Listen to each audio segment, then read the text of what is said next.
The most worthless money in history. The Hungarian pengő and the great hyperinflation of 1946. It was a hot summer morning in 1946. On the streets of Budapest, people carried sacks full of banknotes, forming long lines in front of shops. A woman, having just received her salary, rushed to the bakery, because in just a few hours, the price of the same loaf of bread would double. This was the daily reality of the greatest monetary disaster in history, the collapse of the Hungarian pengő. A weak nation born in the shadow of an empire.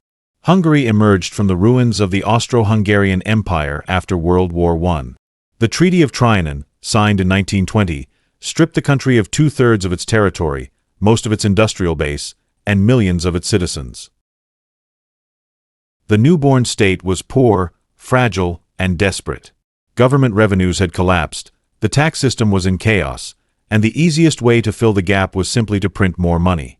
The currency at that time, the Hungarian korona, rapidly lost value.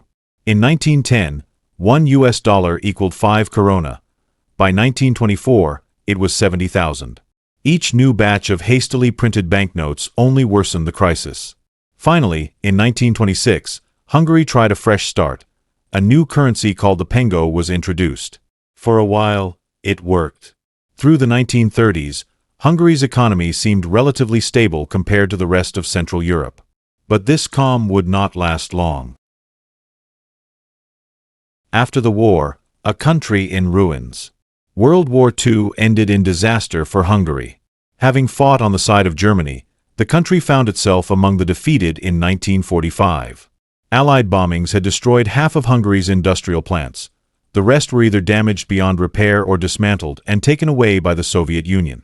Bridges, railways, power stations, the infrastructure of the nation had all but vanished. On top of this came the burden of massive war reparations owed to the Soviet Union. Production plummeted, goods disappeared from markets, and prices skyrocketed. With no functioning tax system and no revenue, the government turned once again to its old habit, printing money. The printing press never slept. In the summer of 1945, $1 equaled 1,320 pengő. 2 months later, it was 8,200 pengő. By the end of the year, 128,000. The spiral only accelerated.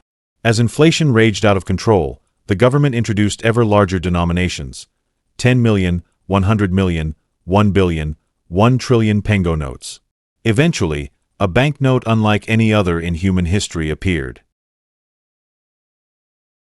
1 billion trillion pengő, 10 superscript 2 superscript 1 pengő. It remains the highest denomination banknote ever issued. Ironically, it was so worthless that it could not even buy a single loaf of bread. Prices were doubling every 15 hours, and salaries lost their value within days. People would rush to spend their wages immediately. Waiting even a few hours meant everything cost more. Carrying money became a physical burden. A single shopping trip required sacks of cash. A return to barter. The collapse of the economy also shattered social order. Salaries no longer covered basic needs, and bank savings evaporated within days. Ordinary citizens began surviving through barter.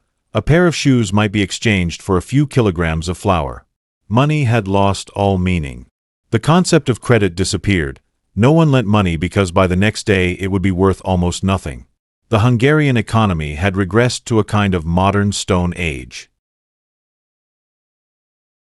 A bold rescue, the birth of the forint. By the summer of 1946, the situation was unbearable.